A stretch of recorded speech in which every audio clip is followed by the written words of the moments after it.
My CV is fairly irrelevant, I'd actually say. Far more relevant is I learned how to program when I was 13, which was 47 years ago. And so I think that's far more relevant to what I'm going to talk about.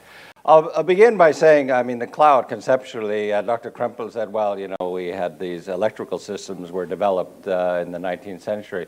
Well, to be precise on industrial development, in fact, until the Edison Corporation came around to understanding that they should provide electricity to everyone, factories that started using electricity originally, each one had their own electrical supply. And it was only when the Edison Corporation got brilliant enough and said, let's hook this up, and so there's a grid, that in fact the Industrial Revolution really reached a new stage. That is the analogy we need to keep in mind when we talk about the cloud. Right now, we're still in the stage in which everybody has their own little electrical supply system, or more accurately, everyone has their PC or their computer.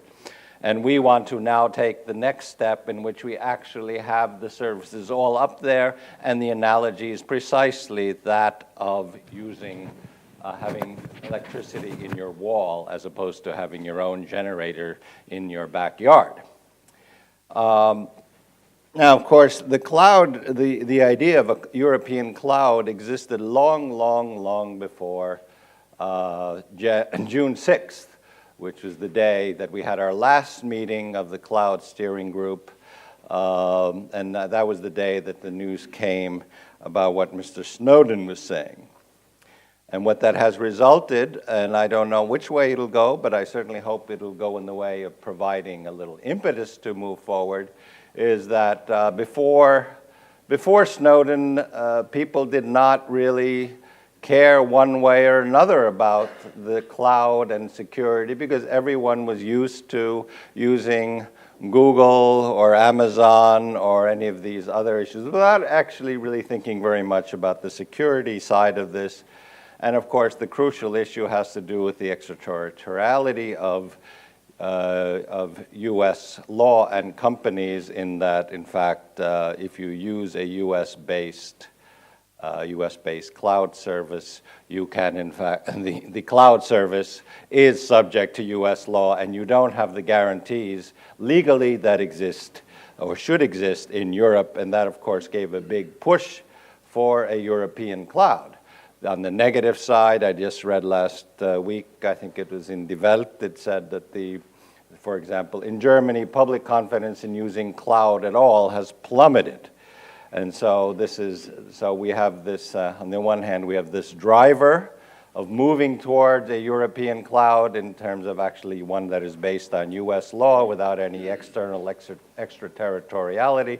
And then we have a public fear of what can come out of this. There have been, unfortunately, I must admit, there's been a huge amount of sensationalism with regard to Snowden's revelations, incomplete information, overinterpretation of what has come out, all of which has affected negatively the cloud. For example, there's this widespread belief now that encryption has been compromised, when in fact the encryption used mainly in the world today, RSA 2048, is developed in Europe and was adopted by the United States. So there's no real worry about the encryption, a European encryption system, in fact, that has somehow been compromised by the NSA. So we have to take some of this information a little more with a grain of salt, and I'm still waiting for someone to actually write the definitive article that Sine Ire et Studio will take apart what is true, what is not, what is blown up by The Guardian and blown up by Der Spiegel, because a lot of the articles are written about people who are technologically challenged, I would say, to be polite. Of course, you sell a lot of copies of your newspaper, but that is, for us who would like to see a European cloud, this is not very helpful. Big Brother is not all around. The other issue when we talk about privacy I'll raise now, which is not directly related to the cloud, but just to keep things in perspective, is that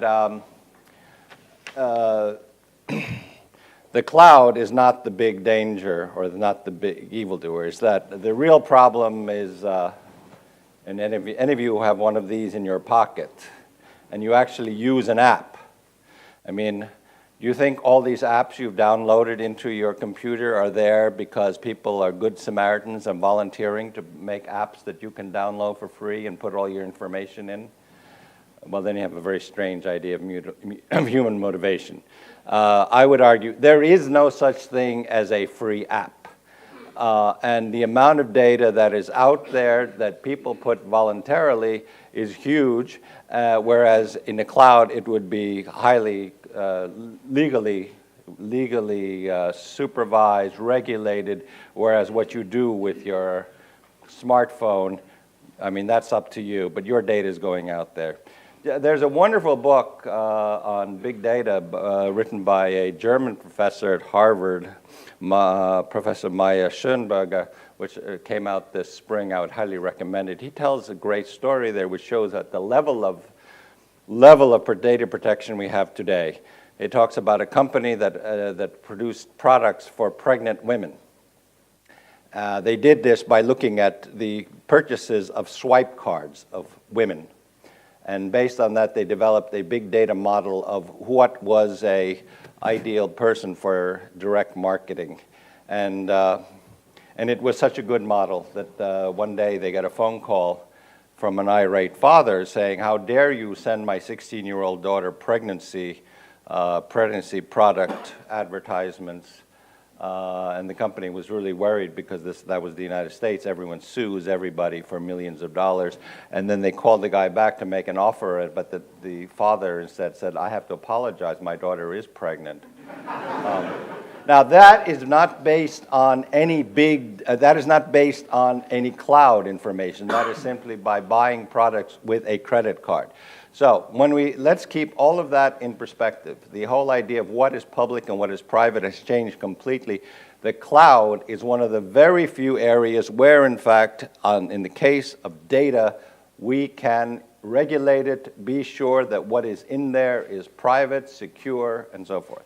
The second point I'd like to make is that with regard to Snowden, is the problem is not privacy. I mean, privacy is a problem.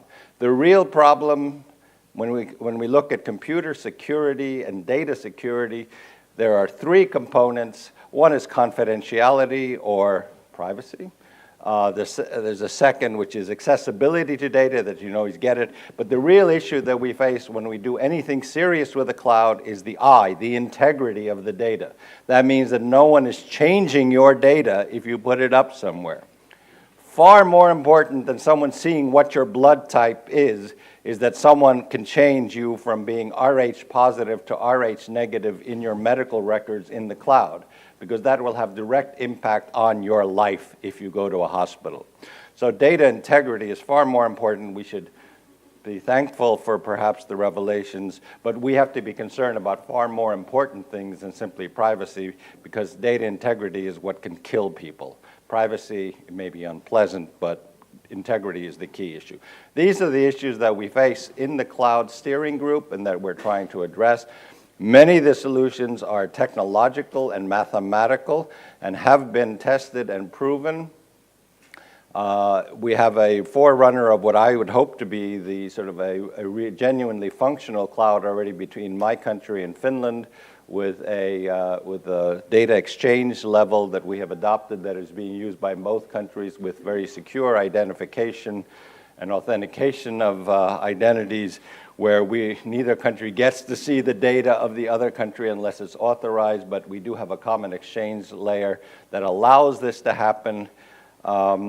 Technological solutions exist. The big problem today is getting public understanding of sometimes rather difficult technological solutions, and having a public understanding of these issues that is considerable enough that lawmakers, that the people in the Assemblée Nationale and the people in the Bundestag can in fact buy into and understand that some of the Datenschutz regulations of the 1950s are really so old and irrelevant in the day of in these days, and that we have to have a more sophisticated, mathematically and technologically sophisticated understanding of data protection than we have currently.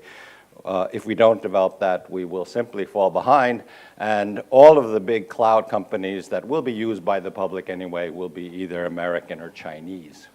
So we want a European cloud. We want to move ahead with also getting public understanding of these issues in cloud computing. The cloud group here has done a huge amount of work in developing the direction that we should be going in. The key idea here is that there are countries within Europe that do want to move ahead. There are countries that have not come to that conclusion yet. I think in general what we understand is that we will need to develop an area. The analogy would be loosely, very loosely, to Schengen. There will be countries that opt in. There will be countries that will eventually opt in, but they would not necessarily be willing to take the step forward. But if we want to move ahead in Europe and to overcome the barriers that would prevent Europe from making full use of the cloud, and the huge economic opportunities, but also the security opportunities of an EU-regulated cloud, not a cloud regulated by the US Congress or by the People's Congress in China or whatever, then we have to move ahead on our own and accomplish something that would be based soundly on European laws. I could talk forever. I just wanted to outline the fundamental issues that we've been facing in the cloud group, but more broadly, the big issues that we face with the issue of cloud computing and the understanding that basically the notion of privacy whenever you buy something with your credit card compared to what we have with a sound EU-based, EU-regulated cloud are far different, and you should be worried about what you do with your swipe card or with your credit card. You should not be so worried about the European Union coming up with a really good, sound, safe cloud system. Vielen Dank.